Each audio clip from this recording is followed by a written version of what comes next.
issues with the connection, the stream. Stream looked a little crappy, so let's see if we're coming through on the stream. Sure, make everybody absolutely sure that we are coming in right into the stream.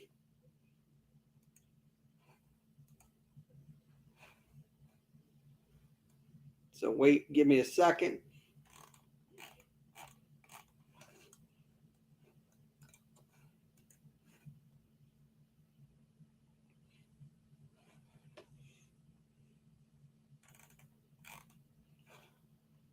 Looks like it's finally coming in.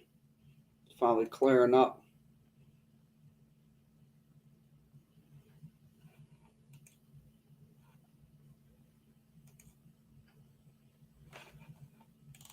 Looks like we're in.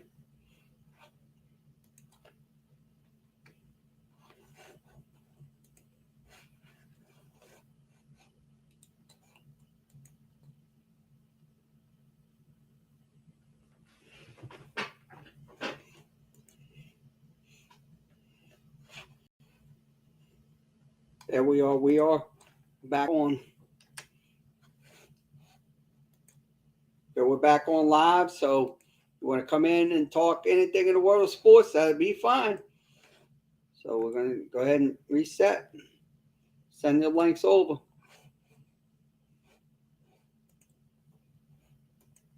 Let's go ahead and get started. Okay, we're going to send Sunbelt Conference Media Days once again. Apologize with the stream. Among the 10 existing schools with the addition of these 4 teams to the Sunbelt Conference. Here's what the presidents of each one of those schools had to say. This really is a historic day for James Madison University as we embrace our future. The Sunbelt Conference, and the future is bright. On behalf of the James Madison University community, we are thrilled to receive and accept the invitation to join the Sunbelt Conference. Joining the Sunbelt is going to present stability with tremendous options and opportunities for Marshall to strengthen its brand. And today, we certainly know that within the Sunbelt, we're gaining a family of fierce competitors. We understand that. But we also want the Sunbelt to understand that very much you're gaining an institution and an athletic program that will bring a championship effort in the classroom and in competition every day that we suit up. And we're excited about that. Membership in the Sunbelt is an exciting opportunity for our university, an exciting opportunity for our student athletes, an exciting opportunity for our alumni and fans, and an exciting opportunity for the university's host communities. I believe without a doubt that this move will allow our student athletes to compete in what is fast becoming the best Group of 5 conference in the country. So, Rocky, the approval rating for the expansion of 4 new teams in the Sun Belt is like 73%. You can't get an approval rating like that for ice cream. Right, exactly. No question about it. And it was interesting with all the alignment that happened over the offseason. Some conferences got eaten up, right? But the Sun Belt was very proactive. I think they have a great base of some core teams.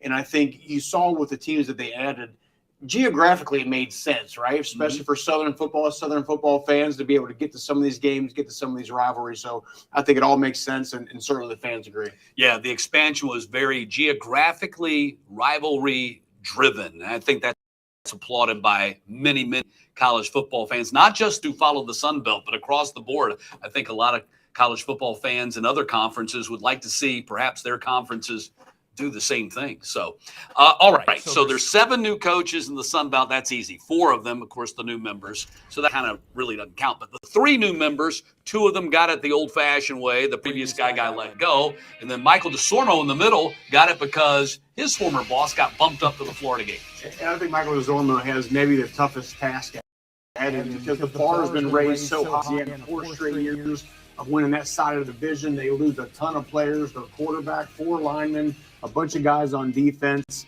But he's a Louisiana native. He played at UL Lafayette. He's been there. He lives down the street. So certainly hoping he can, coming from what's inside that program, can hit the ground running. Clay Helton has a unique task because a total cultural change in what they're doing offensively. No longer a triple option. They're going to go to a spread downfield passing attack. And John Summerall, Matt, we talked about it yesterday. Troy has, on paper, they're loaded. They got 7 guys in the preseason All-Sun Belt team. So it's just, can he be the coach that can give them some identity and get that team really moving and playing well? I think they can. Yeah, 17 returning starters for the Trojans. So Coach Summerall set up pretty good for year number 1. Now here's the 4 new coaches from the 4 new teams. And 3 of them are really new too. Huff, Ronnie, and Hall, they're all starting their second season. And I love Charles Huff yesterday. He was a pleasure to talk to. He said, look, the beaches in Huntington, there's no excitement, but they are brand of football. And I really believe, just in hearing him talk yesterday, that he thinks he can come into this conference here and really make some moves. And Signetti, you kind of get the idea, although he kind of played it a little bit close to the vest. The coach was coming out in him. I think he feels like his James Madison team is going to do better than 6th in the East. I agree, and I think he feels like he's playing with house money, right? They're an FCS team. No one expects anything from them.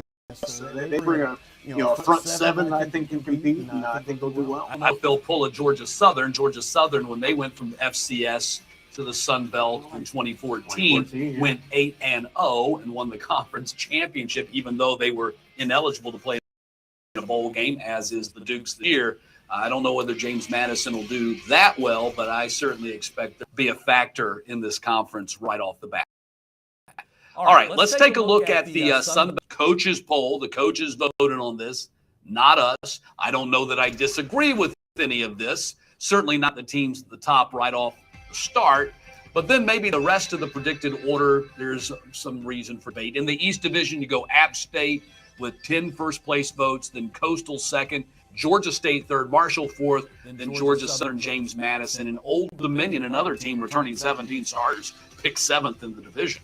Yeah, I think Georgia State is a team that can jump up and surprise some people. They returned their quarterback, 2 of the top running backs in the Sun Belt, and one of the best defenses in the conference last year. So I think they can feel like they can make some moves, even though they got a very tough schedule. Coastal brings back the Sun Belt Conference Player of the Year, so they're always going to be in the conversation. Over in the West, almost unanimous that Louisiana's the team to beat. 12 of the 14 first-place votes go to them, and then South Alabama and Troy in the second and third slots. And both those teams returning a lot of players and legitimately could make some move. Can they make a move and supplant Louisiana? That's a tall order. Then Texas State with a ton of transfers, 29 transfers in class here for 2022, followed by Southern Miss, Arkansas State, and ULM. And I think I agree with Louisiana being voted as at the top. But, Matt, that can go one of 2 ways. There's so much change. A new coach, new players. I mean, players that have been there a long time, front 7 players. If some things don't happen and they don't gel together early, that could go a different way than they want it to. Not to mention a quarterback, Levi Lewis, who broke Jake Delhomme's touchdown record. He's gone now, so you got to start all over again at the quarterback position. Not always an easy thing to do. All right, time to take a look at the Sun Belt Offensive Player of the Year. Not a big surprise here. It's the guy that's won Play of the Year honors the last 2 years. Grayson McCall, the rock star quarterback for the Coastal Carolina Chanticleers. You see the preseason Player of the Year 2 straight years. Sun Belt Player of the Year 2 straight years. two-time All-Sun Belt first team, and his career numbers are incredible. The one number you don't see on there is his pass efficiency. He is currently the active career leader in pass efficiency in college football and might even eventually set the all-time career record for college football. I think he'll set that record, but I think he has a chance to go down that as maybe the best Sun Belt player of all time. I mean, two-time conference winner already. But he comes out and has a great season, especially considering they lose a lot at wide receivers and things on defense. He can come out and play the level he has the last couple seasons. I think he's the guy, a tremendous player, accurate, and that always gives your team a chance. If you got a quarterback that is accurate and doesn't fall to the other guys, you can win. That's important. Taking care of the football is always the number one assignment of any football player, and especially the quarterback. Sun Belt Defensive Player of the Year. They probably had a few more candidates, not as clear-cut in this category, but the award does go to Josiah Stewart of the Chanticleers. Freshman defensive end a year ago, had a monster first season, earned first-team honors, freshman All-America honors from the Football Writers, 12.5 sacks, coastal record. He was fifth in FBS in sacks and 15.5 TFL, which tied all FBS true freshmen for number one in the nation. Yeah, he was a beast. I mean, especially as a true freshman, and they're going to really lean on him with losing some guys. They lose their 5 tacklers from last season, so bringing Josiah Stewart up back is certainly huge. If you can play, this is a conference that's known for a lot of offense, but if you can play some defense and you control that line of scrimmage, you can win. Affect the quarterback. Get to the quarterback, hit him, drop him if you can, but if not, at least affect him. And that's a big key in any defense, and certainly that remains and rings true in the Sun Belt Conference as well. But you're right. Coastal replaces a ton of players on the defensive side of the ball, so Stewart's going to have another big season. Preseason first-team offense for the Sun Belt. Grayson McCall, of course, right off the top. And some other interesting names there. Cameron Peoples, part of that stable of running backs at App State. Rasheen Ali, who scored in a phenomenal 25 touchdowns for the Thundering Herd a year ago, gets first-team honors preseason before he's ever played a game in the conference. Yeah, a phenomenal player. I mean, certainly a player that can make some big-time headlines in this conference. But then you look down, you see some of the offensive linemen. Austin Stidham from Troy has been around a long, long time. We talked to Zach Kuntz yesterday, the 6'8" tight end from Old Dominion. I imagine he's going to catch a few balls, and then you see Tez Johnson there for Troy. Again, another weapon that the Trojans will have at their disposal. And Chris Thornton there for James Madison had right at 80 catches a year ago. He comes into the conference, bringing that to the table. Preseason All-Sun Belt first team defense. We start with Stewart off the top, and then you see the incredible run of Troy Trojans. 3 of them right there. Javon Solomon, Will Cholo play defensive line positions. Carlton Marshall, who's going to eclipse 500 career tackles at some point this season, also on that list. Yeah, 4-time All-Sun Belt selection. Carlton Marshall just gets it done out there. But you mentioned, the tremendous defensive players you see out of Troy. Zion Hill has been a fantastic interior guy for the Raging Cajuns, a guy they'll look to as there's so much change going on there. And then all the way down the bottom, Keith Gallman. I think he's a great player in the secondary for a South Alabama defense that can also be in the conversation for one of the best defenses in the Sun Belt. Yeah, South Alabama always has a great legacy of strong, big-time tacklers on that back line of that safety position. And here's the preseason All-Sun Belt first-teamers. Not that you have anything to do with these. You were always getting water or getting oxygen on the sideline when these guys were on the field. Kicker Seth Keller from Texas State. Reese Burns, punter for Louisiana, just today announced that he's on the watch list for the Ray Guy Award. Johnny Lang, the return specialist for Arkansas State. He's also going to get a lot of play at running back for the Red Wolves this season, as is Chris Smith, running back for the Raging Cajuns, all-purpose back. His load's going to be even bigger after the Raging Cajuns lost 2 players from that position in the transfer portal to Florida and TCU during the offseason. Bourbon Street in New Orleans. Didn't make it there this trip. Probably a good thing. We'll come back and talk to Chris Vanini when we continue.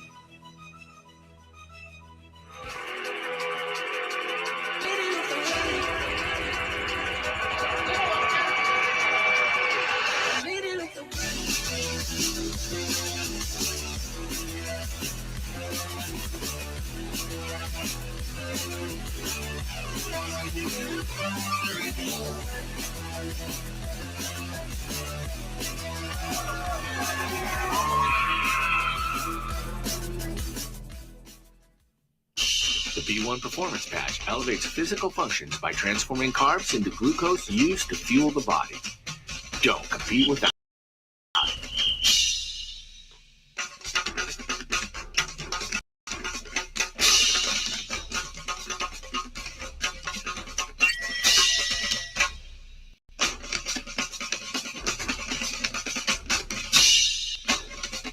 Visit buyb1.com or on social media at B1 Patch. Citywide to countryside. Whatever you drive. Came in, I thought did a good job kind of reinvigorating that program. But they lose, I think, 5 of their last 7 games of the season. Defense is phenomenal. Kind of missing that quarterback. Jake Bentley came in, played well. Now he's gone.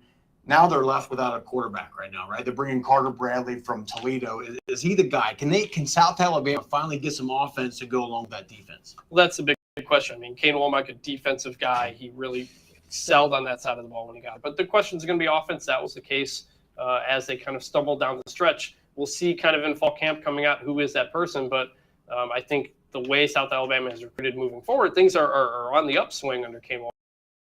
But you're going to have to get that offense figured out. Starts a quarterback. Speaking of quarterbacks, Grayson McCall, the 2-time player of the year in this conference, they've actually launched a Heisman Trophy campaign for him. I don't know how realistic that is for a group of 5 player, but it certainly is ambitious. He's a rock star. He's one of those players that transcends a group of 5. Usually people don't know the names of group of 5 players, certainly fans in Power 5 conferences, but everybody knows Grayson McCall. What's the ceiling for this guy?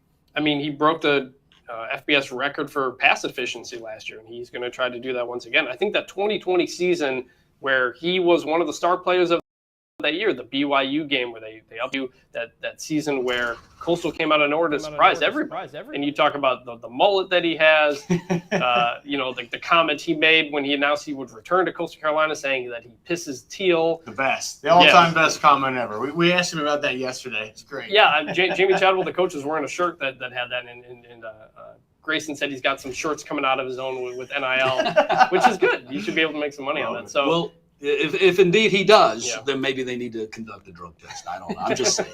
So anyway, Chris, thanks a lot for being with us. Yeah, thanks for having me. Chris Vanini of The Athletic. Check out his work. It's really good stuff, as is all the stuff in The Athletic. Comprehensive college football coverage. Sunbelt Football Media Days continues from New Orleans, and we'll head over to the Sheridan in just a moment.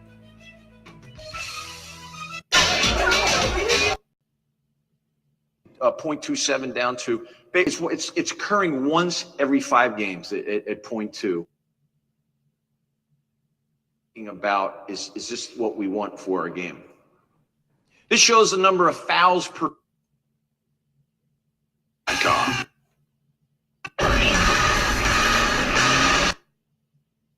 Here's the non-conference games.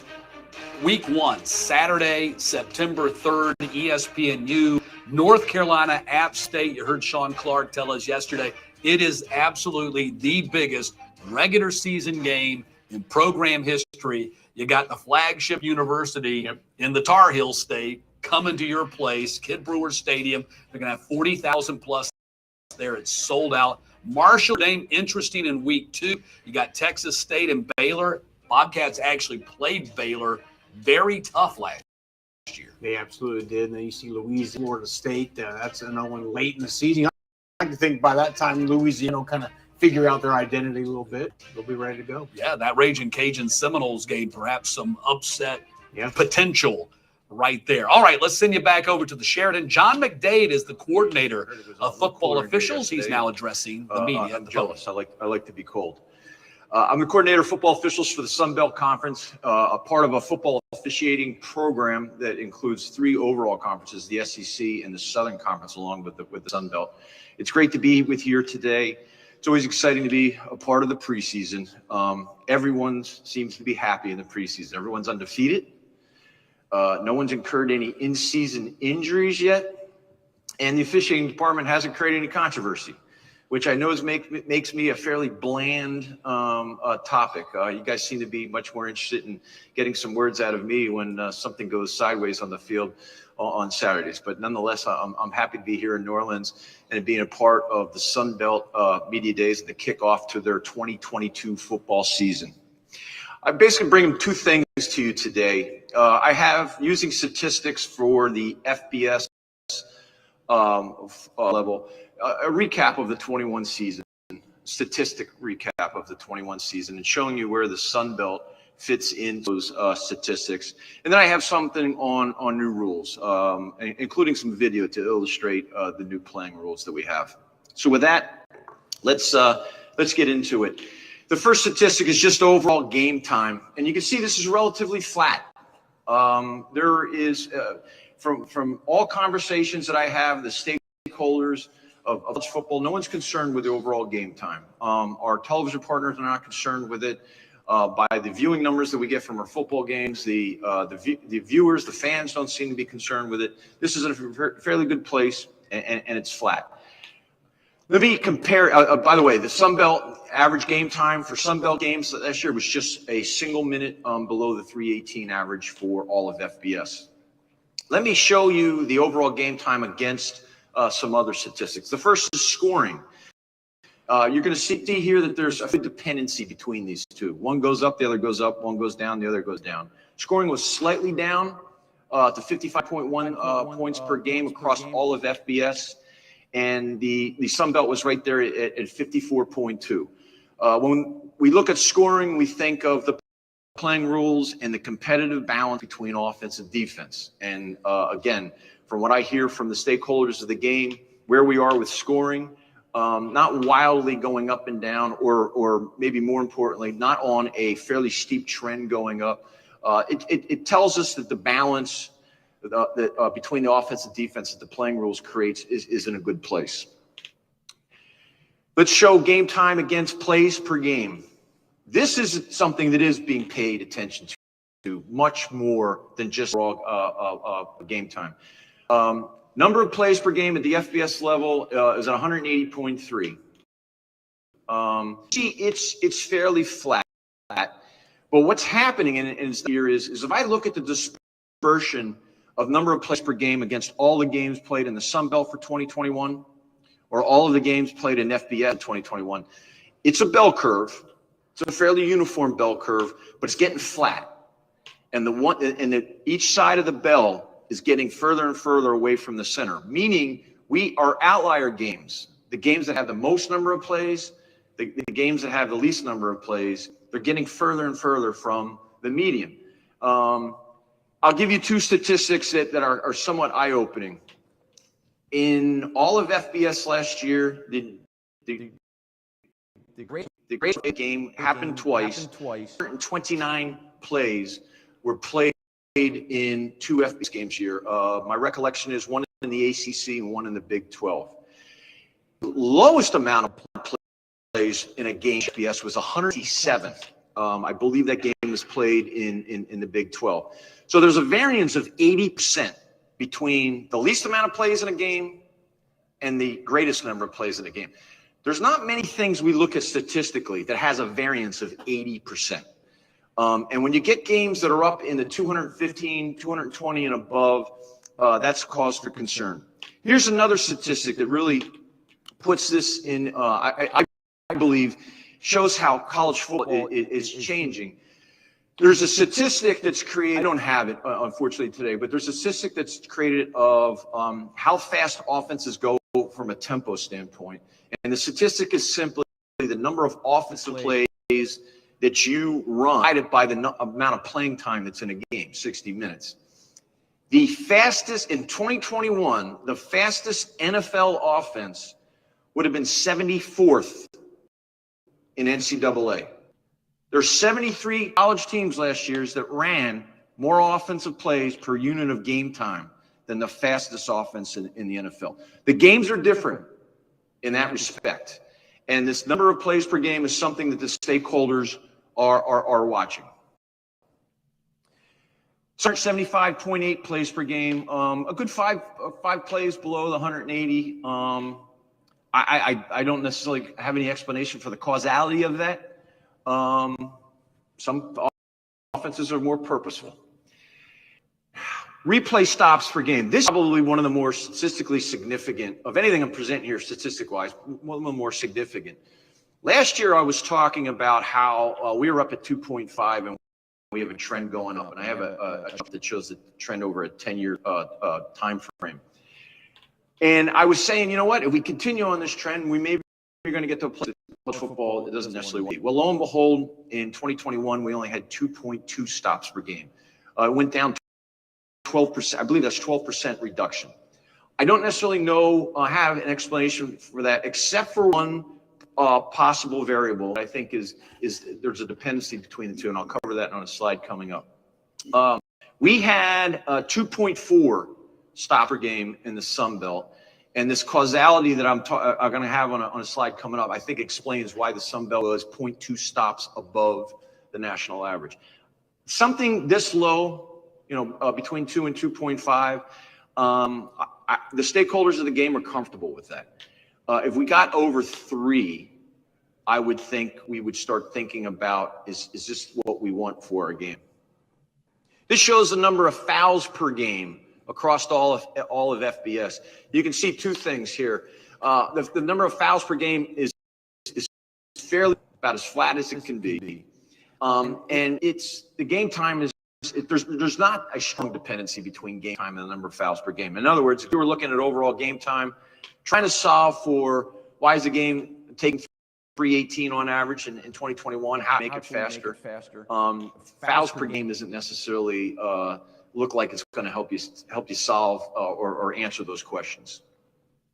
13.1 were the number of fouls that we had per game in 2021 in the Sun Belt Conference, and I have a little bit more expanded information on this in a bit. This shows targeting per game, number of targeting calls confirmed per game across FBS.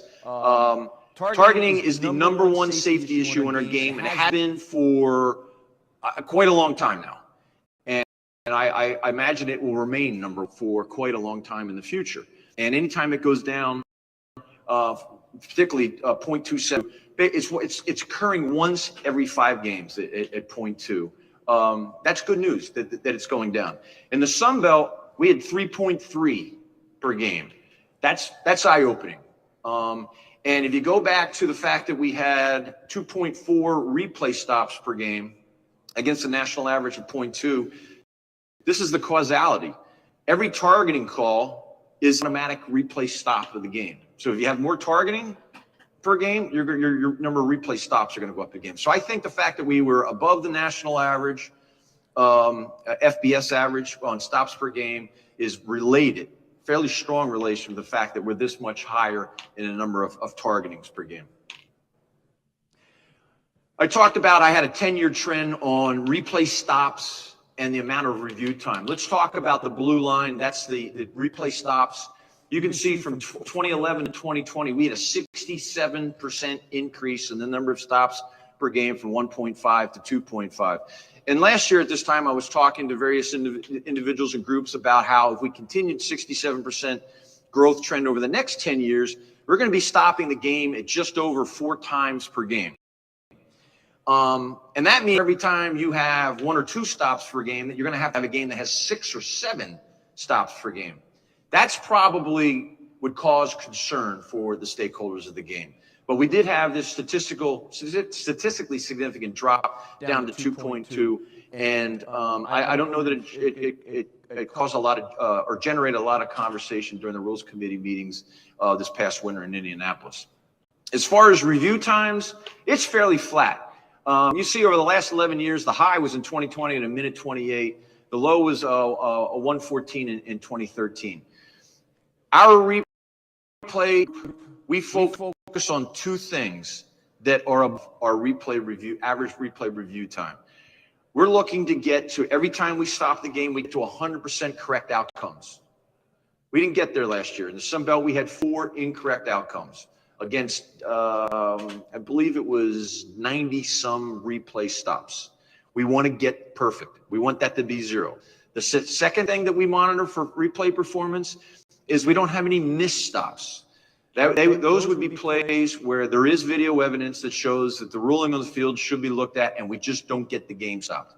High-tempo offense has put a challenge on us in this area, and it doesn't give us time to get 2 or 3 quality reviews of 2 or 3 different camera angles before the ball is next stopped. We want that to be 0%. We don't want to have any missed stops. I believe we had 5 missed stops in the Sun Belt last year. When we get to 100% correct outcomes, and we get to 0% missed stops, then I'll start worrying about average review times, right? Trying to shave 3 or 4 or 8 seconds off average review times, to me, is throwing the baby out with the bathwater if we're not at 100% correct outcomes every time we stop the game and we don't get our missed stops down to 0%. Now that all being said, we were below a minute in average review time in the Sun Belt, which is excellent. Absolutely excellent. But we're only going to take as much credit for that as we reach our goals of 100% correct outcomes and 0% missed stops. Here shows just the number of fouls per game that we're throwing in the Sun Belt against the FBS average for the last 5 years. Doesn't necessarily tell us a lot other than we're not an outlier, right? We're not statistically different or off of where the national average. If we look at it in 2021, here's the Sun Belt with its 13.1 fouls per game.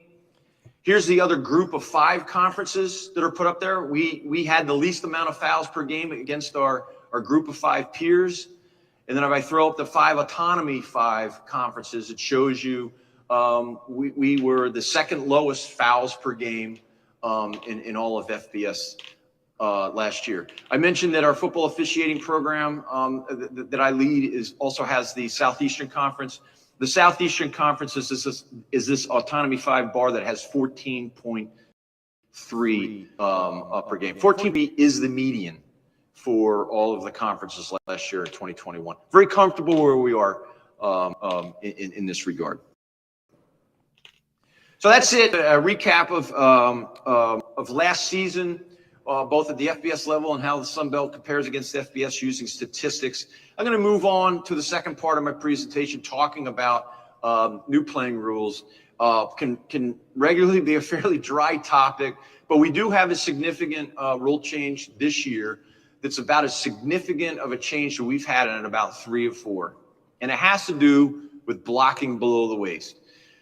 This has happened multiple times over the last 25 to 30 years, where the caretakers of the game, in the goal of safety, student-athlete safety, have changed the block of the waist. And every time it's changed, it becomes more restricted. And here we are in 2022, and that's exactly what happens. When you can legally block below the waist has become more restrictive. This is a tackle box. Its definition hasn't changed. The tackle box isn't strictly tackle, and I have a video play that I'll show you that's why it's not strictly that definition. It's rather 5 yards early from where the ball is snapped. And it almost always is tackle. There are exceptions, but it's almost always tackle to tackle. The rules now state that you need to be, if you have any chance, any ability to legally block below the waist, you need to be stationary in the tackle box at the snap. If you're not stationary, or you're stationary but outside of the tackle box, you can no longer, under any circumstance, legally block below the waist. Quarterbacks and running backs almost always are stationary at the snap in the box. Wingbacks, sometimes called halfbacks, if they shade apart the nearest lineman that is in the tackle box, and by shading, if they have some body part that overlaps a body part of the tackle, typically it's the tackle that's in front of them, they are considered in the tackle box. And as long as they're not in motion at snap, they're considered stationary. They can block legally below the waist, although they do have some additional requirements, and I'll get that in a second. Tight ends can no longer block below the waist under any circumstance. This is a major change from last year. This will affect how offensive football is coached and how offensive football needs to be executed on the field from previous years. A wingback that doesn't get any piece of that tackle, or a halfback, if you want to call him that. Even if he's stationary, he cannot block below the waist under any circumstance. Wide receivers, in no circumstance, can legally block below the waist. Anyone in motion, whether they're in the tackle box or not at the snap, cannot block below the waist.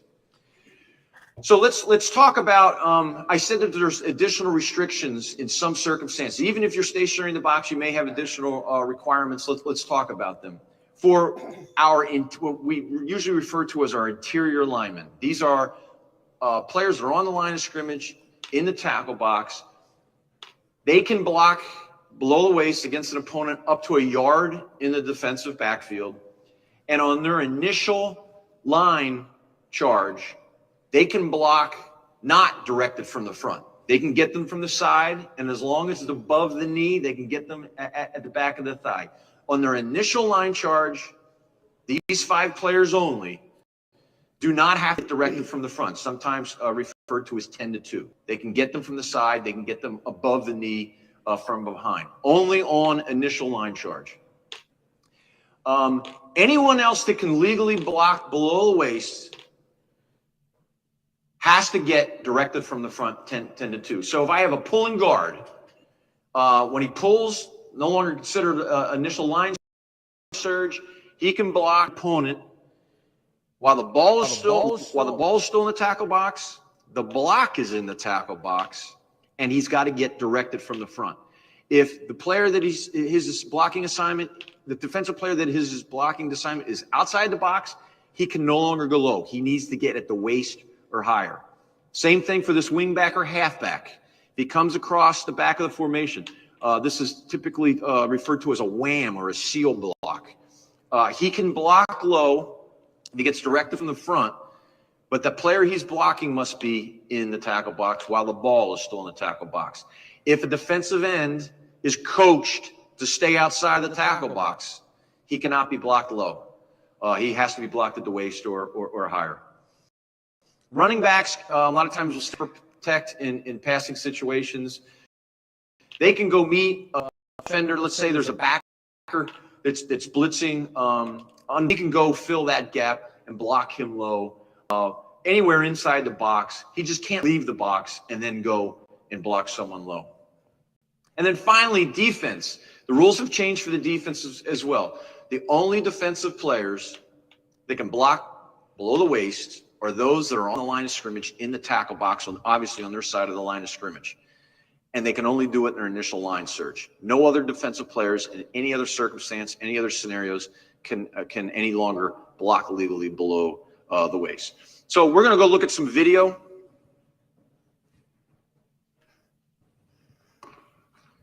This first play, we don't even need to play it. Here are my 5 interior linemen. And here's my tight end, my left tight end. And if we watch what happens here, both the tight end and the left tackle are going to go down low. This is last year, going to go low on their opponent. We consider this action by number 74, the left tackle, his initial line charge. He's legal. This tight end, last year, he got this block directed from the front. This was legal. This year, this is not legal. He's not legal because he is not stationary inside the tackle box. So even though he gets directed from the front, he has to get him at the waist or higher. I'll just pause this right here. I said there was some exceptions to the tackle boxes and strictly tackle to tackle, and this is it. A tackle over situation where in this particular play, this is my left guard, this is my left tight end. Here's my left tackle over here. They have 2 tackles over, heavy to the right or a tackle over, sometimes referred to. In this scenario, this tight end is stationary in the tackle box. Obviously, these 2 guards and this tackle are. This tackle is not. So in this circumstance, if we have a tackle over situation, this tackle cannot block legally low. This tight end can because he's filling the tackle position. This is a play where we're going to watch our wing back at the top of the screen. There he is. He shifts to the top. I'm sorry. I went 2 plays too many. This wing back at the top is right here. It's going to go outside, upfield, second level, and goes low. We can no longer have blocks at the second level going low. Even if you're stationary in the box, this wing back may be shading this tackle. Even if he's stationary in the box, because it's not in the tackle box, he cannot legally go low. He has to get at the waist or above. On this play, we're going to watch, I believe it's our center. A lot of times we'll see our interior linemen, center and 2 guards going to the second level to try to seal off a linebacker. This block at the second level can no longer be below the waist. It has to be at the waist or higher. In this play, we're going to watch our,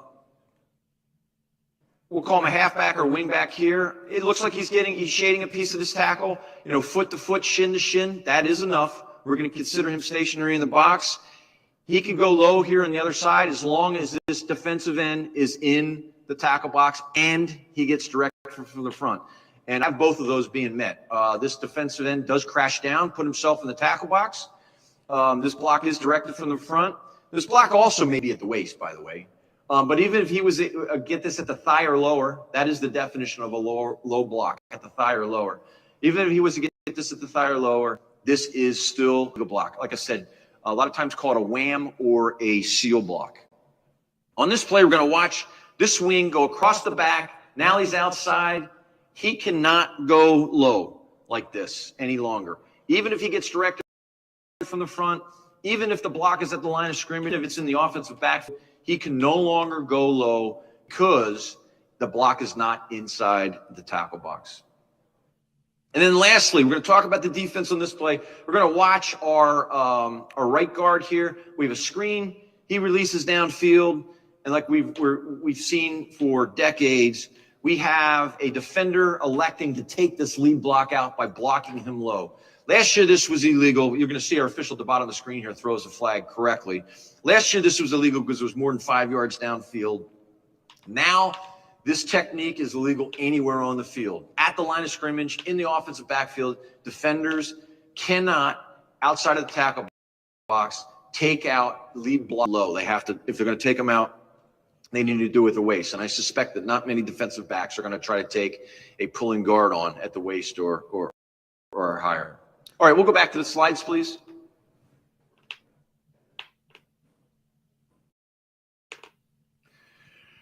Let's summarize just talking about scenarios. By position, if I'm a tight end, if I'm a tackle lower, if I'm wide stationary outside the tackle box, I cannot block low legally in any circumstance. Blocks at the second level, whether it's interior linemen releasing down to linebackers, backs circling around out of the backfield to go to the second level to take out backers or defensive secondary players, no longer legal under the 2022 plan rules. Blocks on stretch or screen plays, sweep plays. A lot of times we'll have pulling linemen. No longer can we legally block below the waist. The wham or seal block that I talked about, halfback or wingback coming across the back of the offensive formation to go wham or seal that backside defensive end.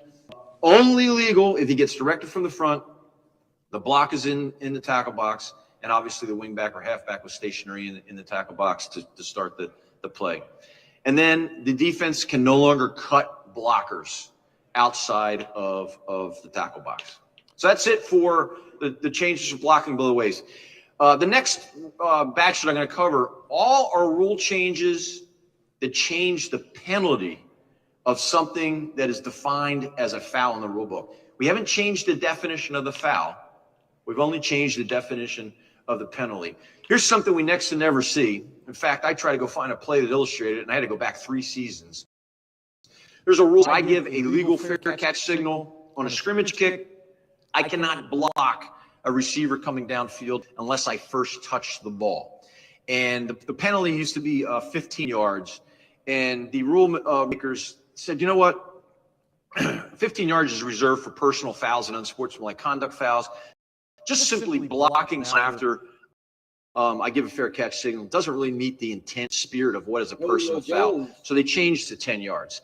Now, the block otherwise meets the definition of a person. The block was low, then it goes back to 15 yards. But just simply after giving a fair catch signal is now 10 yards instead of 15.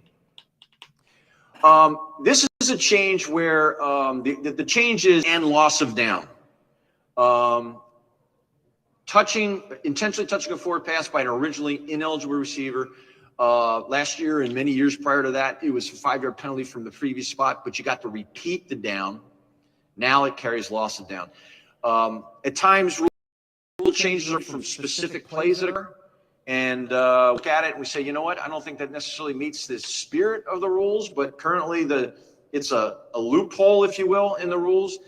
There are plays where the offense is trying to intentionally throw a backwards pass to a originally ineligible player. And one specific play that was considered for this rule change, the ACC had a play 2 years ago where a 2-point conversion is being attempted.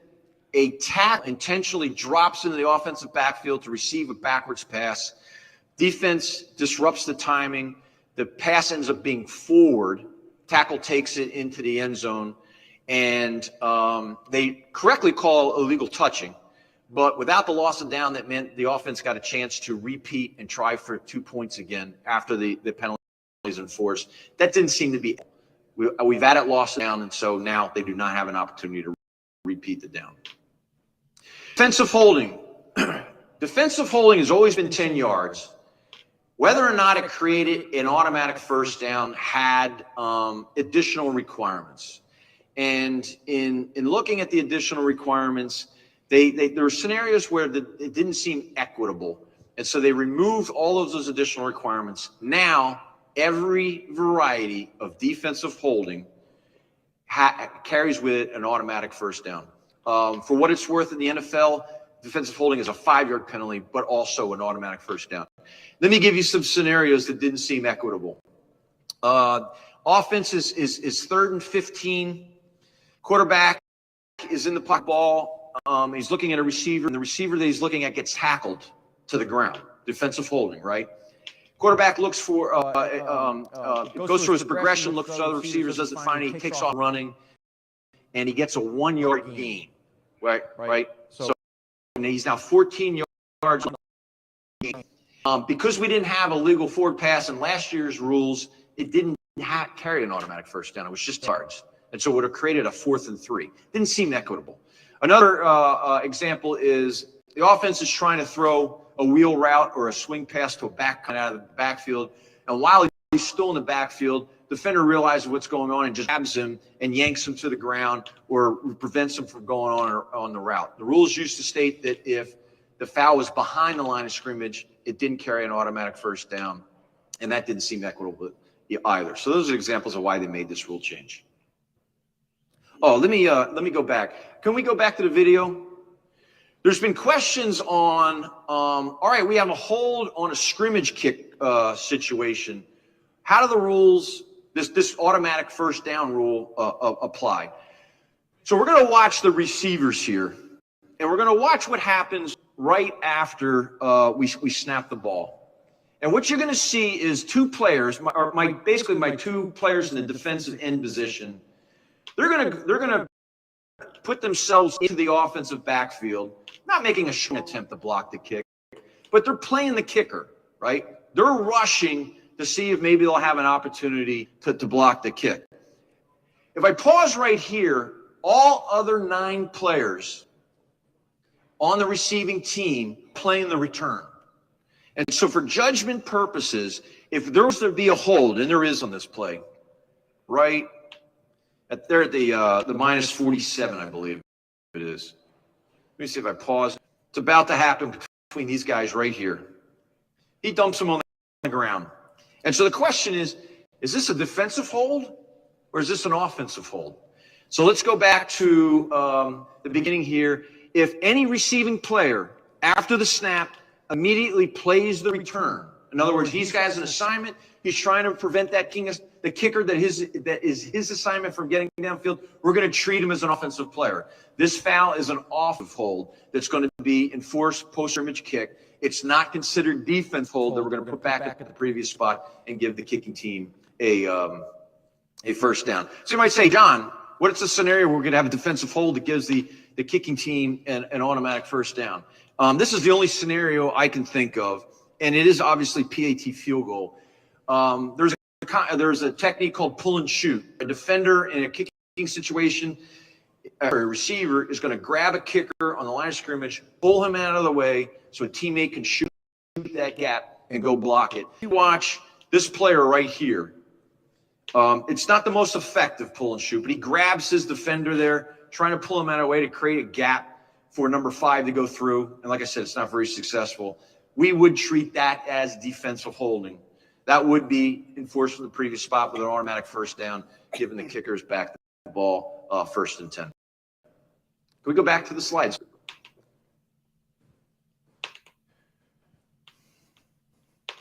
Unsportsmanlike conduct. We created, don't quote me on this, 7 years ago, we created the concept of live ball unsportsmanlike conduct fouls. Previous to the rule change, all unsportsmanlike conduct fouls, whether they happen during a live ball situation or a dead ball situation, were treated or enforced as a dead ball foul. We created the change. The best example is the runner on a long going for an apparent touchdown, turns around and somehow taunts an opponent, right? And when we introduced the rule change about 7 years ago, we created the concept of a unsportsmanlike conduct foul that's going to be enforced from that spot. So if I go on a 90-yard run and at the 7-yard line I turn around and taunt my opponent by putting the ball in his face, I fouled right there at the +7. We're going to enforce 15 yards from the +7. That offense team is now going to get the ball 1st and 10 at the +22. When we did that, we didn't realize that there's 2 circumstances where we want to enforce live ball personal fouls and live ball unsportsmanlike fouls the same. And there were 2 scenarios where we didn't realize that we forgot to change some rules. And those 2 scenarios are a live ball unsportsmanlike conduct foul by the defense on a passing play is now changed, so we enforce it just like a personal foul. Meaning if the offense completes the pass downfield, we're going to put the 15 yards from the downfield spot, not go back to the previous spot. That's the one change we made think equitable. The second is by the receivers, a scrimmage kick, a punt. Unsportsmanlike conduct foul is going to be enforced at the PSK, the post scrimmage kick spot, and no longer back at the previous spot. That wasn't equitable, and so change to make it equitable. A lot of words here, but simply put, all cases of live ball unsportsmanlike conduct are now enforced just like live ball personal fouls. There is a disqualification carryover review process that is now in place. Let me emphasize, in no way, shape, or form has the definition of what targeting is changed. In no way, shape, or form has the judgment our officials are using to evaluate targeting, whether it's on the field or in the replay booth, has changed. We are just as vigilant as ever with this safety foul. What has changed is that we all know if we have a second half targeting foul, we're going to disqualify that player from the rest of the game, and that there's a carryover first half disqualification for the next game. If a team convinces its conference that the targeting foul was confirmed erroneously, it has the ability conference to appeal to the national coordinator, Mr. Steve Shaw, to review the video, and the video shows that it's clearly obvious, those words are in there, if it's clearly obvious that targeting was not committed, the conference can suspend or remove the carryover first half disqualification. That's the only part of the review process, the only thing that the review process is addressing, and the carryover disqualification. Just in game clock after a reversal in the play booth, probably something that the average fan doesn't necessarily pay a lot of attention to. But if we have a instant replay reversal, and the reversal goes from a stop clock to create a running clock, we would put game time back on the clock accordingly. And prior to last season, I keep picking up the wrong controller. We would do this anytime in the game. If I had a review with 7 minutes left, or whether it was 17 seconds left in the fourth quarter, if we had the reversal took a stopped game clock to create a running game clock, we would go and correct the game clock. Well, for the purposes of making sure we don't have runaway game times, last year we added the rule that we're only going to do this in the last 2 minutes of the first half and the last 5 minutes of the second half. This year, it's now 2 and 2. We're only going to put time back on the clock in the circumstance that I'm talking about in the last 2 minutes of either half. That's it for the new playing rules. Like I said, the major rule, the ones that are fans, the ones that you are probably most going to recognize are the ones blocking below the waist. It is a significant change that creates reasons for the coaches to coach the game differently on the offensive side of the ball, primarily, and the players to play the game differently on that side of the ball. Thank you. Thank you. Our coordinator of football officials, John McDade, will be available for a few minutes off the stage for interviews, one-on-one questions, and so forth. Wow, some really interesting stuff from John McDade right there. Maybe a little bit later in the show, we can circle back around and talk about it. Yeah, that's a lot. That's an absolute lot. I'll be honest with you, look. That official, that guy, that coordinator of officials really hammered it home to people. I mean, on those 15-yard penalties, on those unnecessary sports on sportsmanlike conduct. Look, you can't do that stuff, to be honest with you, because that is something that's going to cost your team in the long run. Sure, if you want to, like I say, score a touchdown and dance and all that, no, you can't do that. That's just something you cannot do.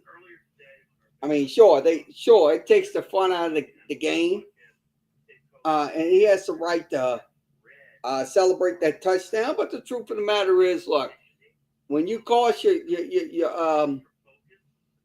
team a game, that's just unfortunate. So once again, we are talking about Sun Belt Conference Media Days. We will continue with Sun Belt Conference Media Days. So if you want to come in, discuss anything. Coming up next, the podium. Let's pull this back. Our team. The first thing I was tasked to work at a university where we've got outstanding over first half disqualification. How am I supposed to live with someone who can't even set a lineup? Our team. The first thing I was tasked with, though, to establish that culture and what we wanted our program to look like was hiring a coaching staff. I feel strongly that we have hired exceptional staff at Troy University. We're very, very fortunate to have attracted the men to come building this program with us, that we got to come join us. And I'm also really, really enthused with the locker room and the players that we had on our roster when I arrived at Troy. I think sometimes you walk into a new environment and a lot of people say, wait till coach his guys, or wait till they get their recruiting class. News for you, these are my guys. Like these are my guys right here. The guys are on our team, in our locker room. They're our guys, whether I recruited them or not. And we all wear the same logo. We all fight for each other daily. We care deeply about each other. I brought 2 young men. I'd like to highlight them. I'd love for you to ask them a whole lot more questions than you asked me. But I brought 2 young men that I think represent what our program's about in every area of life, not just on the field. 2 6-year seniors that are exercising a COVID year. 2 young men that I had the privilege of being a part of recruiting when I was an assistant at Troy. I got to be a part of both these guys' recruiting processes and see them come to Troy before I left when I was there last. So I'll introduce Carlton Marshall first. Carlton from Mobile, Alabama, went to McGill-Toolen High School. All right, Carlton, very unique story. Walked onto our program, only had Division II offers, only had a couple of FBS schools offering walk-on opportunities. I personally recruited Carlton. I went by McGill-Toolen probably much as the NCAA rules would allow to make that Carlton knew I wanted him at Troy. And he was going to come play linebacker, which I was coaching at the time. I left to get to fully coaching. Very fortunate to come back and have the opportunity to coach. When I got the job, my biggest recruit was Carlton Marshall, not some high school kid. So Carlton comes to Troy as a walk-on. He is currently 104 tackles away for setting the record for an FBS career in tackles. I think he's made every all-conference team, all-American team more times than I can count. I'm not able to count that high. Very successful. But just as importantly, I've got a 9-year-old son. Brent Jones, our athletics director, has got a 9-year-old son as well, Jackson. Carlton is very likely to show up at any of their sporting events and cheer for them louder than my kids cheer for them. So Carlton, a great representative of Troy football on and off the field. He has got a degree in broadcast journalism. A lot of times I mess it up and just say communications, but it's broadcast journalism. And very proud of what Carlton stands for, what he's about. Austin Stidham from Russellville, Alabama, the exact opposite end of the state, Northwest Alabama. Austin, two-time all-conference player in our league, also a two-time academic All-American. I think that's only been done 5 times in football, all right, in the history of college football. So that's pretty special. So a very talented young man on the field, but also a very dedicated student in how he does things off the field as well.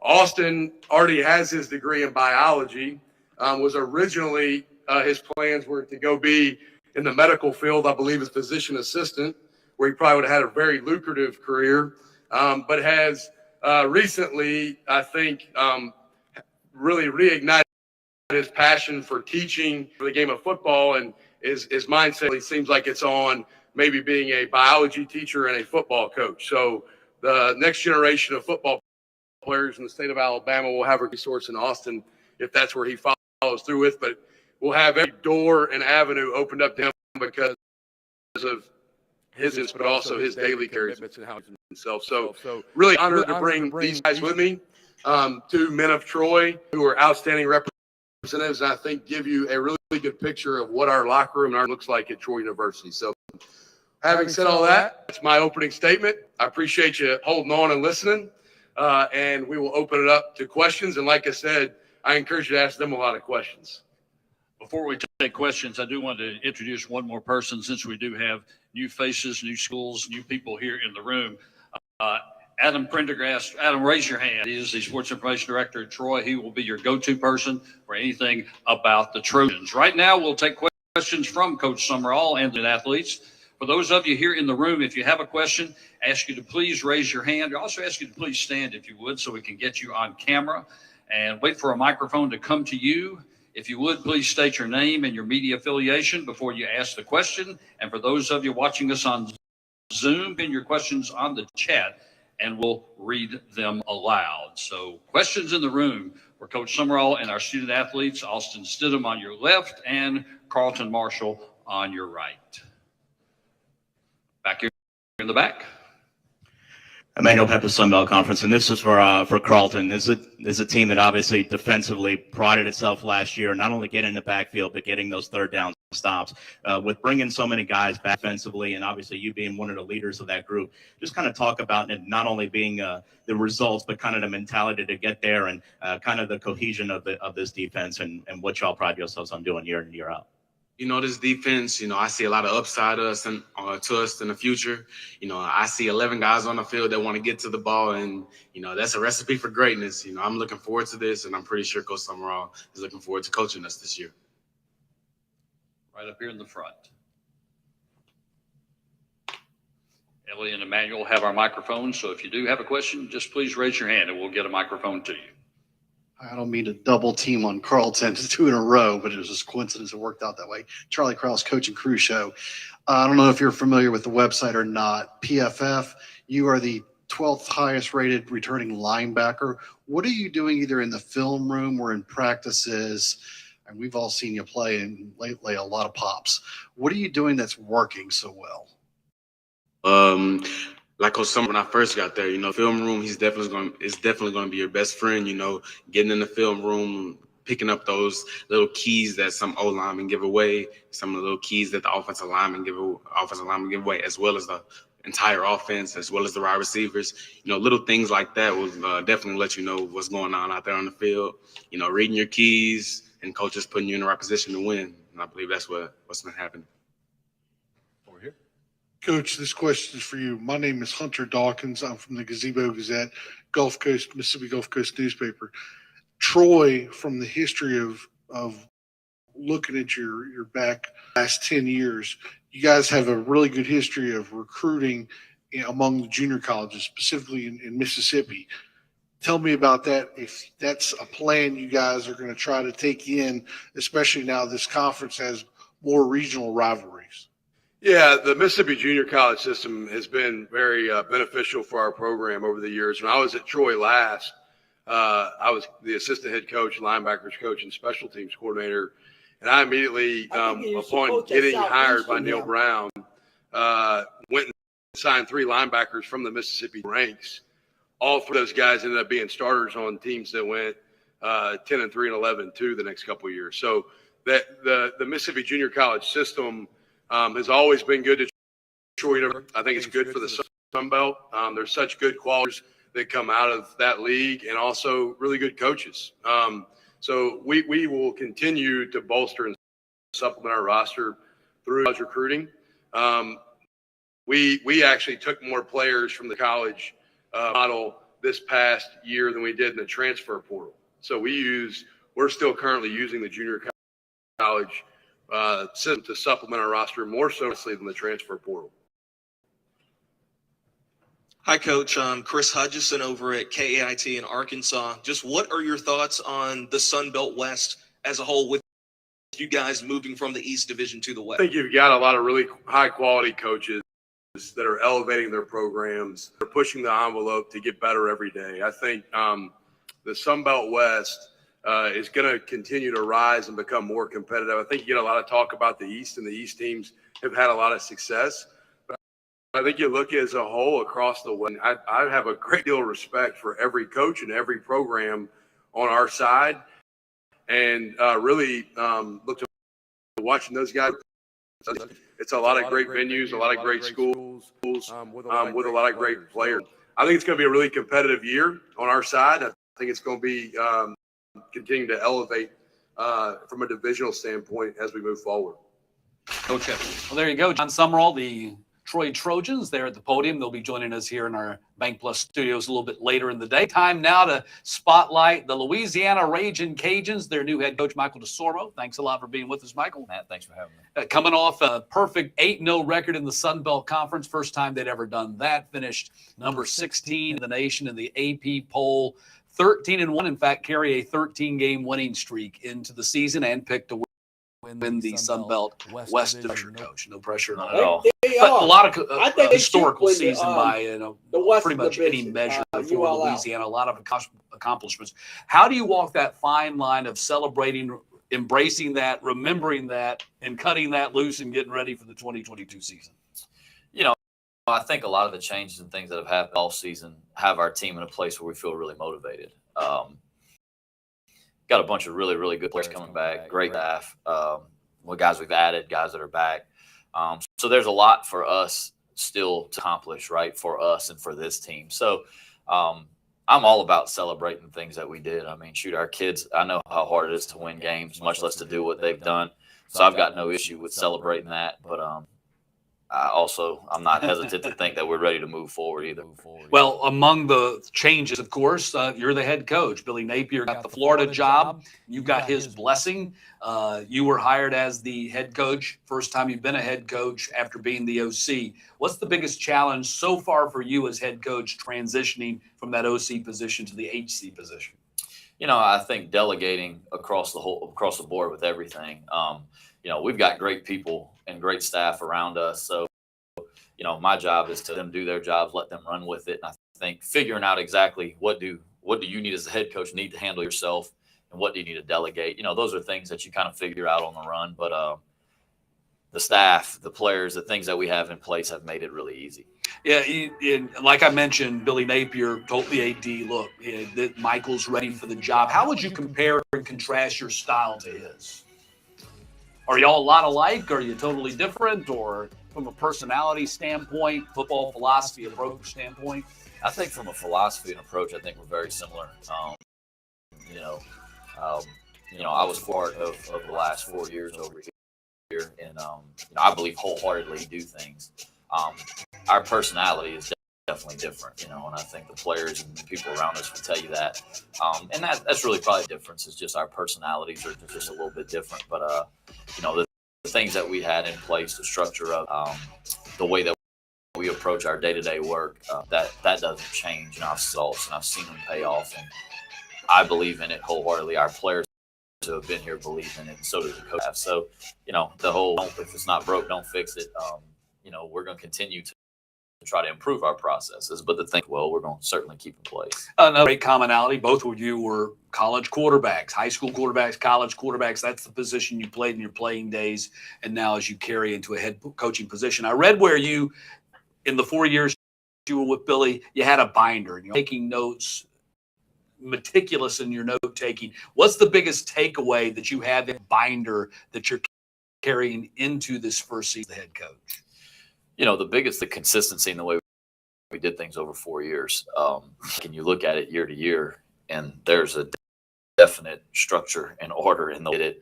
And I think that's the whole key to what we've done, is the consistency in which we've done everything, not just played, but the day-to-day, grind of it, right? That gets monotonous. You can't get tired of the details. And, I believe that the difference in winning and losing is in those little details that happen every day. And so, when you go back and you look at the notes over the course of 4 years, just the consistency in it. Obviously, the COVID year was a little bit of a shakeup for everybody. But other than that, even then, we tried to try to keep it as close to our process of year-round development and planning as we could.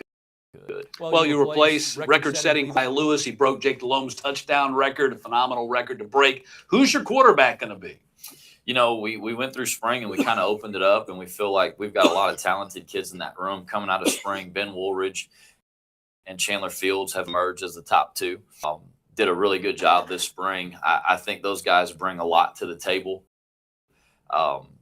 Certainly you would, ideal world, you'd have a starter name before the season, but the spring, they competing really hard for the job, and they're back and forth every day. So it'll go into fall camp. Whoever comes out of it, I believe wholeheartedly that we'll have a really good quarterback to go out there, lead our team, and to help us be competitive and continue to win games. As a former quarterback in OC, you've got a fix thing. How far can you legitimately take the quarterback competition into preseason, into fall practice, before you need to nail down a number one and get ready for the opener?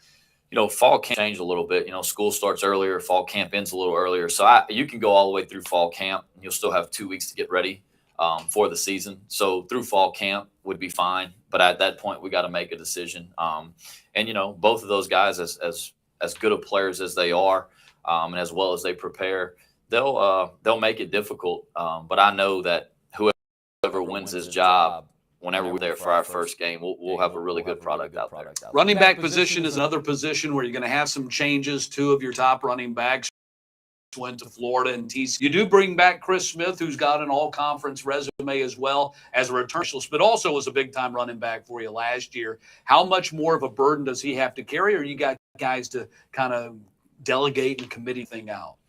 No, we've got guys behind him that we feel really good about stepping into it. But, I think the theme for our team this year is new faces and depth roles a little bit. It's a luxury to have Chris Smith back, who can be the cow. He can carry the load. He can get us, he can take as many reps as we need to. But I do believe that part of the strength that we've had in the past is the fact that we didn't have to beat one guy down the entire year. So Chris is certainly the guy coming into it. We know that. But we've got a few young guys behind him that we're excited about seeing them compete for that second and third spot. We just know that formula has worked well for us. And I believe the talented guys enough to do that. We just got to see who rises and who takes ownership. Defensively, you were 11th in the nation in scoring defense. A year ago, you were really good. Lamar Morgan, former teammate of yours, is now the DC. Can you be as good defensively as you were a year ago? Yeah, I mean, we can. Certainly you lose players every year, right? That's college football. I think that the strength of our team is up front. In that front set have coming back, we've got more depth on the defensive line than we've ever had. And you still got some really talented players on the back end that have played a lot for us. Again, the theme is you're going to see some of those guys that come in there to give them breaks as twos. There are going to be some new guys that it's their turn, right? And, kind of what you're going to see throughout our whole roster, really, on both sides of the ball. But no, defensively, I expect us to be really, really good offense under Coach Morgan's, leadership. The defense line, you're talking about Zion Hill. Back line, you're talking about Eric Garrett. These are all conference players. Andre Jones, second team all conference, over 20, TFL in his career. These are special guys that have had a lot of experience. Talk a little bit about what those guys and what they bring to the table. People talk about it all the time, but when your best players are the hardest workers and they're the guys who do everything right, everything else falls into place, right? And we've really fortunate to have such good leadership group, and those guys on defense, it's not just about talking the talk; they walk it. They're willing to be as vocal as they need to be, but the day-to-day action that they take and the way they approach their work, if you're a young guy, you see these guys are okay. They do all this work, and it pays off. Well, I need to fall in line if that's what I'll be. So, their leadership is huge for us. And it's fun to see these guys take their team and lead their team where they want it to go. Well, it's going to be fun to see how far you can take that winning streak. It's 13 games right now, which is the longest in the nation going into the 2022 season. Rocky, let's see what you got over there. All right, thank you, Matt. We're here with running back Chris Smith and defensive lineman Andre Jones. And Chris, I want to start with you. So much change from this program from a year ago, right? Your franchise quarterback leaves, 3-year starter coach. Lots of players leave via the transfer portal. How have you guys dealt with all that change? It's gonna be like a better chance for guys to step up. Young guys gonna step up. It's like new faces, and you're like, where's this guy coming from? Mm-hmm. That's what it's gonna be like this year. A lot of players are gonna have to step up in roles that they've never played before, and I just feel like it's gonna be a great opportunity for those guys. A lot of folks talk about that this could be a down year for you guys. How would you respond to that? Every year they say it's gonna be a down year with the O-line, defense, quarterback. Every year they say it's gonna be a problem, but the Cajuns find a way to make things better. Absolutely. From your perspective, running back, how have you seen the quarterback competition play out? I feel like it's a great competition. Like every day I work out with those guys. We work out together at 9 o'clock, Ben and Chapman, and just seeing those guys compete in the weight room and on the field doing extra work is great. Like, it's not a bad thing we have two guys competing for a job and you can't choose when the season's right around the corner. Who benches more, the quarterbacks or you? Oh, man. Okay, I knew the answer to that. Andre, I want to move on to you, brother. Talk about the defense.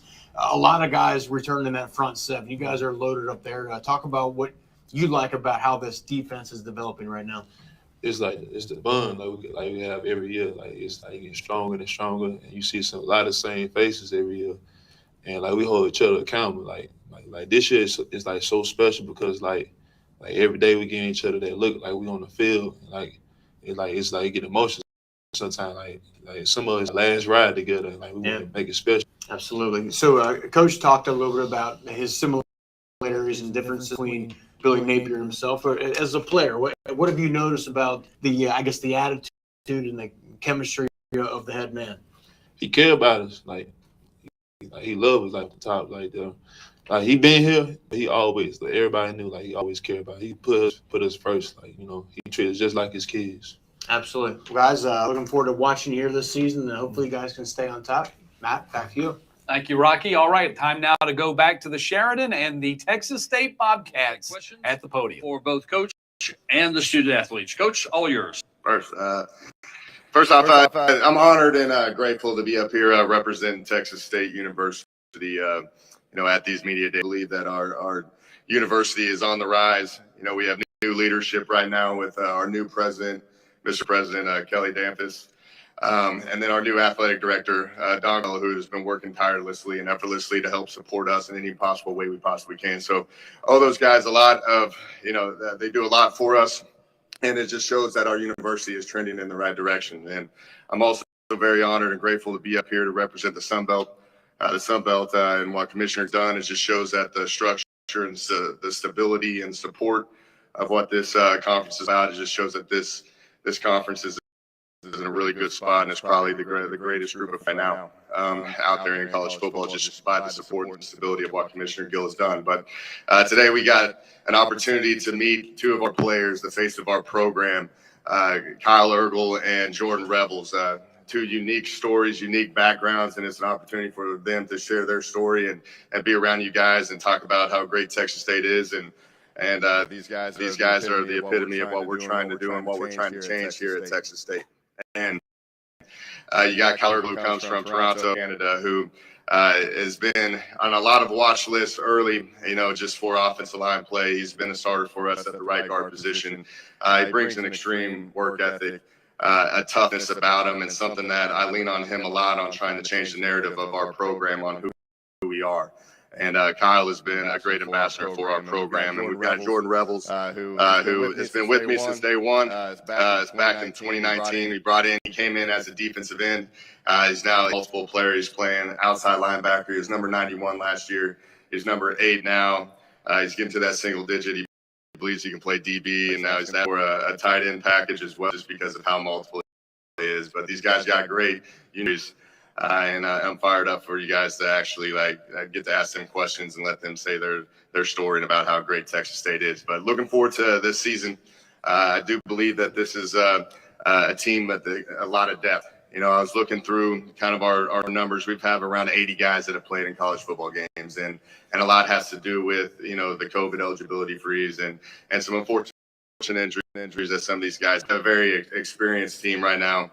And there's a lot of excitement around our program. I think there's a lot of excitement for every school that gets up here about this time of the year. But, this first time where we feel that we have a good amount of depth and then we're in a decent spot, as a football program. But we know we're not playing up to the standards and the expectations that we have set as a program. But these guys are working tirelessly and effortlessly to put a product out there that people are going to be proud of. And our expectations is to go to a bowl game for the first history. We've only been in FBS football. This is the 10th year of FBS football for him. Never been to a bowl game. I think that'd be a great deal for our university to galvanize our university and create even more excitement. But, looking forward to this season, and I think a lot of great things to come for Texas State in the future. So thank you. Questions? We'll now take questions for Coach Spavital and the student athletes. For those of you here in the room, if you have a question, again, we ask you to please raise your hand and wait for a microphone to come to you. And when you do, we'd ask you to please stand up so we can catch you on camera.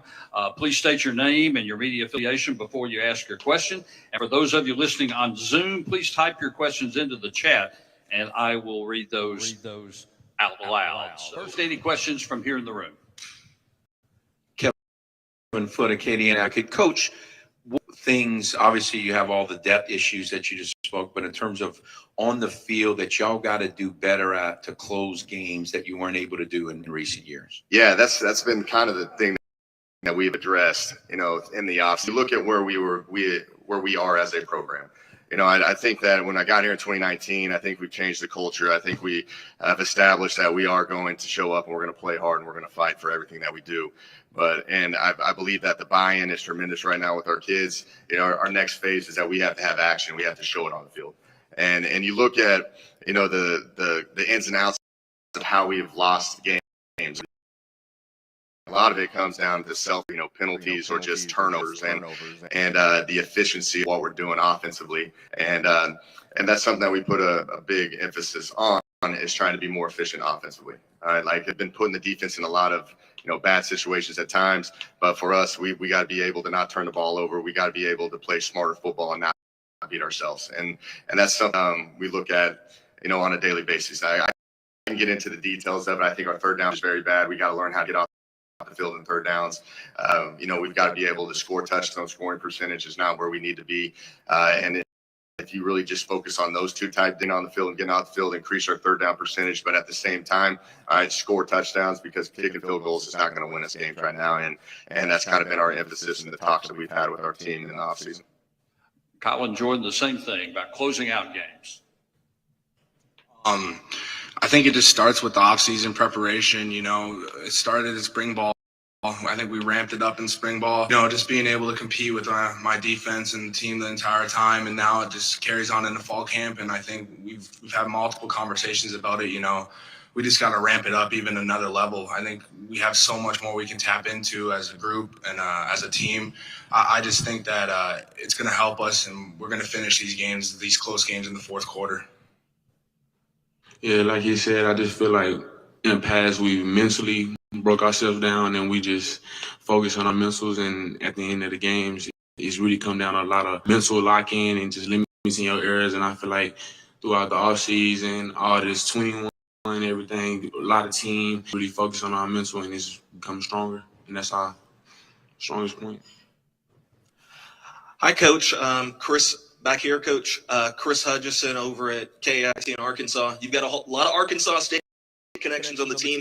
Just what are your thoughts on Lane Hatcher, Lincoln Perry, and RJ Fleming on your staff now for this year? Oh man, you haven't heard about our, but you know, the transfer portal is always such an interesting topic. You know, if I would have told you before the 2020 season that, you know, our starting quarterback would be at App State and we'd have backs at Arkansas State, I'd figure out what world are we living in right now, you know. But, you know, they hit the transfer portal, and Lane Hatcher and Lincoln Perry have brought an unbelievable work ethic. You know, I think it's very difficult for kids to transit. You know, they have a lot to deal with. They have to fill out a new scenario and situation that they're currently in, and those two have handled themselves with great poise and with great character too. Very cordial of the people in front of them. They know they're here to help the team, and those two have done a great job, and just with the culture as well of our team. You know, RJ Fleming has done a really good job for us. Just got in here, you know, really kind of in February, March of this year.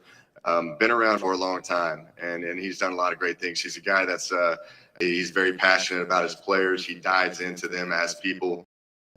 Very cares about them tremendously. Great recruiter, great coach, just, you know, great husband, great father, great teacher. I can't speak, you know, highly enough about RJ, but you know, it's kind of interesting. You have those three guys coming in, and then our new president came from Arkansas State as well. Ms. President Danfus, and just what he brings to the table with the energy and how he's a servant leader. You never hear our new president talk about me or I. He always talks about we and us, and his energy is unbelievable. Their game's unbelievable too, if you guys ever follow our president. But, you know, just really, really thankful to have these four guys a part of Texas State. Coach, Emmanuel Peppa's Sunbelt Comp. Just wanted to get you to talk about the running back room in that position. Returned a good bit back from last year. Just thoughts going into this season on kind of that position and the depth you look at there. Yeah, you look at that room. I think we got 5 running backs that can contribute next year. You know, you've got, you know, Calvin Hill and Jamil Jeter. Those two guys have been in our program the past couple of years, and they're very comfortable in what they're doing. Everything is going on. And they have awareness of how the offense works. So, you know, those guys have been a staple already. You bring in Lincoln Perry from Arkansas State, who's you know, he's a proved it already. You know, him play in this league, and he's already made an impact on our program. And then you bring in guys like Josh Berry and Demarius Good. Those guys are very unique, talented kids now. You know, and you got to find ways to get them to, like, you have 5 running backs that I believe that can play. The issue is going to be how do you keep them involved in the game plan, because it's tough to play 5 running backs. So we're going to have little things to these guys, but, you know, as coaches, we got to find a way to utilize all 5 of these guys in games. Got a Zoom question, Zimmer of WMUL. Coach, if you would talk about the division, East, there's one clear favorite in the West. So what's your message to your guys about capitalizing on the competition in the West? Yeah, I think the competition in the West is very strong as well. You know, I think the Sun Belt is a very fun league to be a part of. You know, I've always tell our kids, like, if we're up 21 or down 21, it's always going to come one possession game. And that's kind of how our approach is. You know, what we got to worry about is just, you know, ourselves. We got a lot of work to do. We got to keep getting better as a team and worrying about the little things and being a small team. But when it gets down to competition, I think, you know, you're going to look back at the end of the year, and I think in the rankings are going to be completely different than what we expected because you've added 4 new teams into this conference that I think a great variety, a lot of great rivalries. I think there's going to be a lot of great competition this year. Mitchell Gladstone, Arkansas Democrat. Kyle, I know you came from Canada and were recruited out of Canada. I'm curious what that experience was like for you a couple years back and how you think guys coming from Canada looking to play football in the States can, get more attention. There's lots of guys all over the place. I'm just curious what your thoughts on are, getting noticed from Canada to the States. I think it's starting to open up a little bit more, north of the border. It's an honor to be up here and represent my country along with Dave, but I think that a lot of it has to do with the success that the guys previous have had, right? You talk about names like Neville Gallimore, Chase Claypool, Javon Holland. These are all Canadians that play in the NFL now and kind of opened up these doors for the next generation that is following, right? And I just one of those guys. I always go back and I try giving back to the community that gave me so much and gave me my opportunity to, move to the stateside and play football at the highest level. I think that there's ballers up in Canada, right? And it just takes the right staff and it takes the right amount of people to understand that, we can play ball and we can help a team win some really big ball games. And I think just me continuing to doing what I'm doing, right? Doing well, playing well is going to help these Canadian kids in the recruitment process for sure. Have a Zoom question for Jordan. Jordan, Coach mentioned getting off the field on third down. What do you as a D have to do to make that a reality? We really just got to harness in on our third down games and all that such sort. But we realized that we didn't have so much success last year as we wanted, and we just going to work. Everybody individually, just working better on third down and putting our craft. Also have a Zoom question for Kyle. This is from Drew King of the San Marcos. Kyle, what's been the biggest difference with now compared to when you first came to San Marcos a year ago? It's our mentality, right? We've adopted the blue collar mentality. We talk about it all the time with the team. We're just a bunch of guys that came together. We're not big, we're just dudes that show up every day and they're going to claw and we're going to have that grit and determination. I think we've all bought into that. We've, it starts with you and I up here, but on the field, but it started with Coach Spav, right? He talks about it all the time, just being those blue collar fighters. You bring your hat and your lunch pail to work and you're going to get after it. And I think that's going to show this season and we're really excited for it. Any other questions from the floor?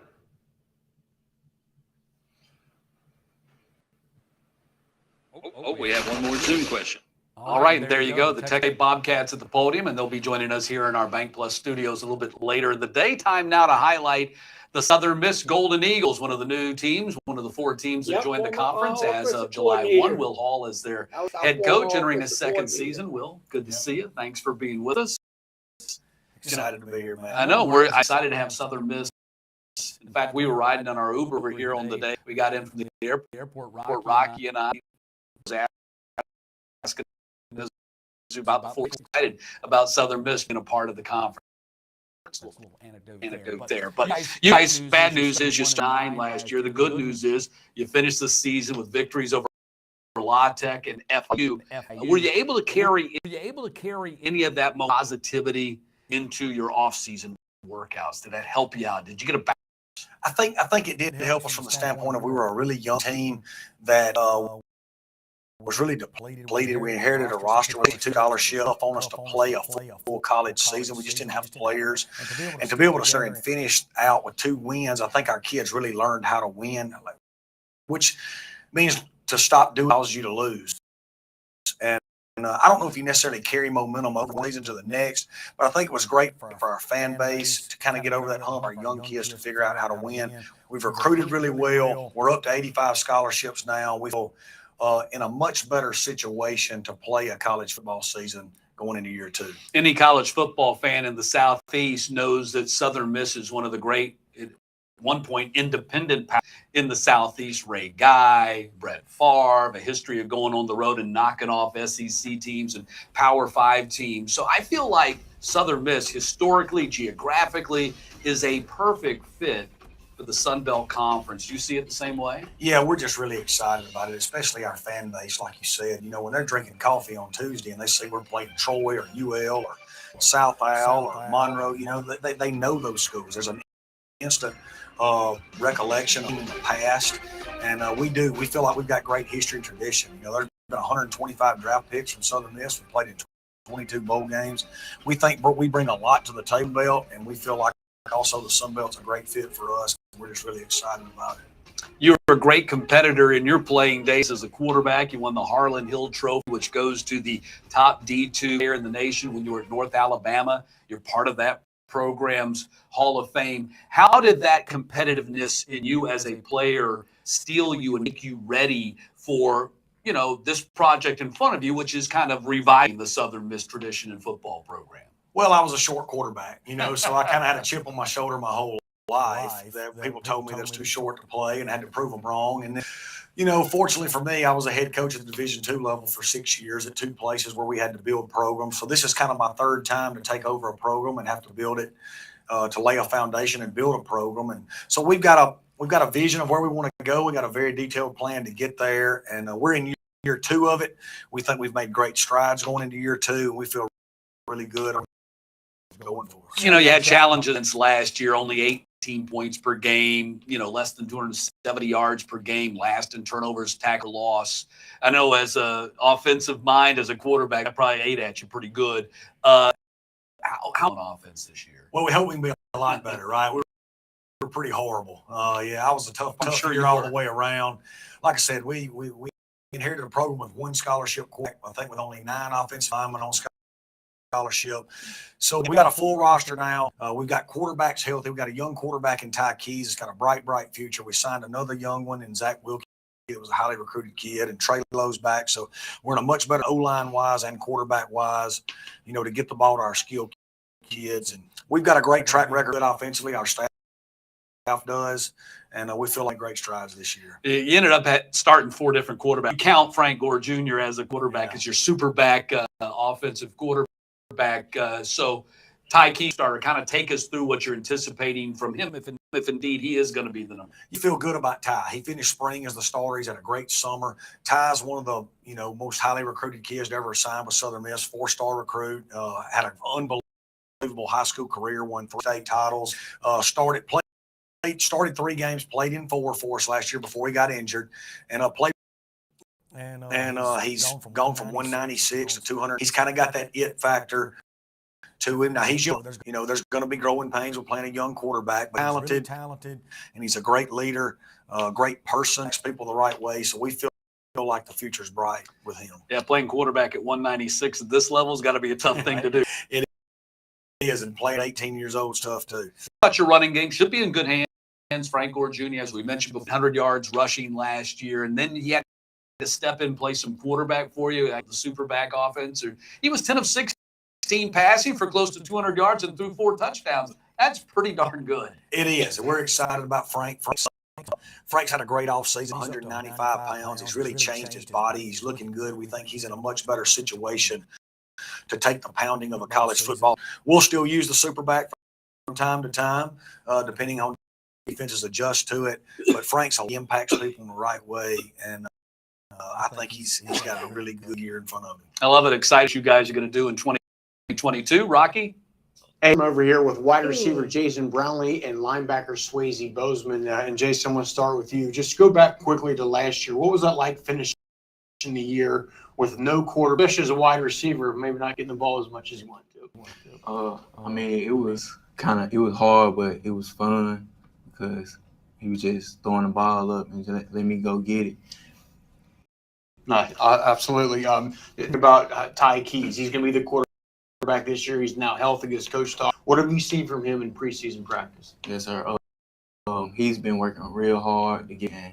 He's looking totally different from last year. He processed the playbook down. He knows what to do now, and I think he's ready. And you're a tall wide receiver. Just describe what you bring to this offense.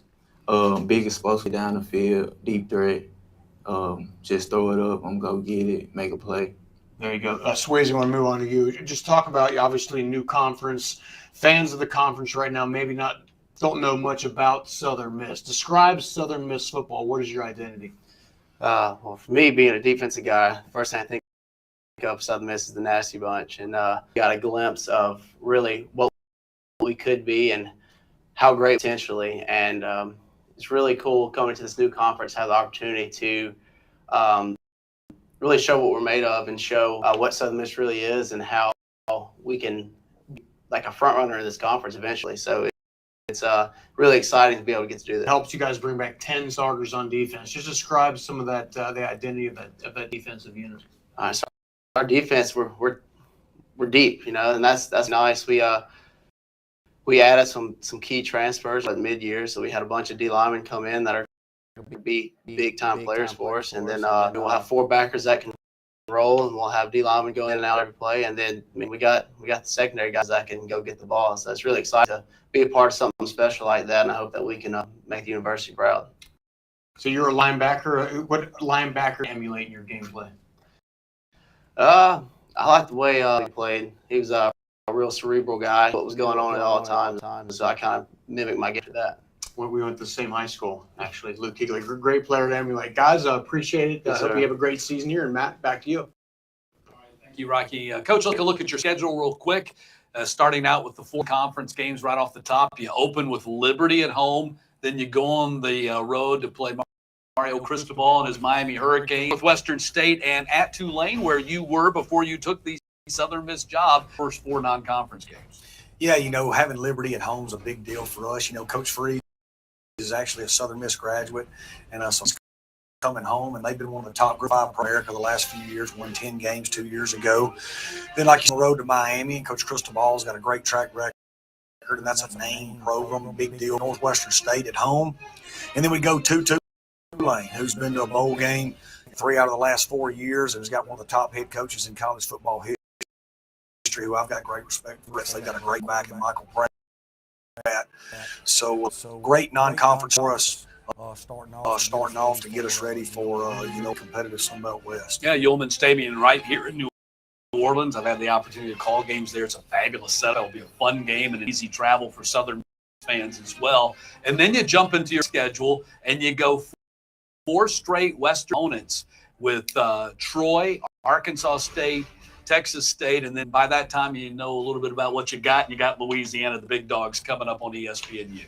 That's right. You know, I think the Sun Belt West, I've got great respect for all the coaches in this conference. The school has tremendous football history. A lot of the programs in the Sun Belt where we are, they're either in their second year of big and putting their cultures in place. So we feel like, positioned in year 2 to be a much better program. And we're excited about going into year 2 and putting our best foot forward and keep direction. Yeah, picked to finish 5th in the West. I think there's some upward mobility for you there, Coach. Thanks for being with us. Appreciate it, man. Time to go to the podium and the Arkansas State Red Wolves and Coach Butch Good to Jones. see everyone. Day 2 of Sun Belt Media Days. Hope everyone had a great summer. I want to start off by saying thank you for your interest in Arkansas State University and also for your interest in this great conference of the Sun Belt Conference. I also want to thank you for what you do for college football. Really, most importantly, this is what it's all about. Thank you for what you do for all of our student athletes. All the positive information that's there, it's very well deserving. I'd also like to thank Commissioner Gill's leadership and his vision. As we all know right now, we're kind of navigating through some challenging and difficult times in college football. I'd also like to say congratulations on his extension through 2030. His agent did a heck of a job. That's a great extension. But we're excited to have him through 2030 and his vision for this. We'd like to also welcome the 4 new programs and members: Conference Old Dominion, James Madison, Southern Miss, and I think when you look at a conference from top to bottom, everything is about balance, and I think that's what creates the Sun Belt Conference now. In terms of us at Arkansas State, we're excited about the new opportunities this year, but more equally excited about our new direction and leadership on campus. It starts with our new Chancellor for Intercollegiate Athletics, Jeff Puritan, who comes to us from the University of Alabama. after being there for 15 years. Our new chancellor, Dr. Todd Shields, who comes to us from the University of Arkansas. And I think when you add quality individuals, everything that you're building, they've seen what great looks like. We're very excited about that. We have up here representing our football program have meant so much in a very short period of time. You're a byproduct of your experiences, and they bring great experiences and great leadership to our program. Starts off with our quarterback, James Blackman from South Bay or Bell, Florida, and Kevon Bennett, our linebacker from Fort Lauderdale, Florida. I could say about them that really summarizes them. Their biggest accomplishment, I think, has been accomplished already. They're both college graduates and have their college degrees, and I think that speaks for them. In terms of our team, we're looking forward to year 2 and make a marked improvement in all areas of our program. When I talk about areas of our program, I'm talking development, the speed development, the attitude development, the team chemistry, the work and preparation, and just an overall mindset in our football program.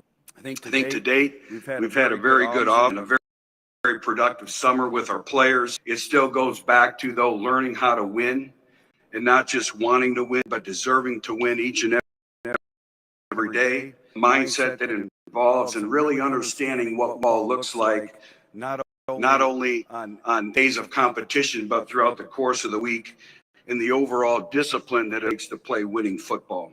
We've taken tremendous strides in these areas, and we have to continue to grow and develop over a long football season. As we all know, it's going to be a model of consistency and performance. In terms of the individuals and the rest of our older players, which is going to be paramount in our program.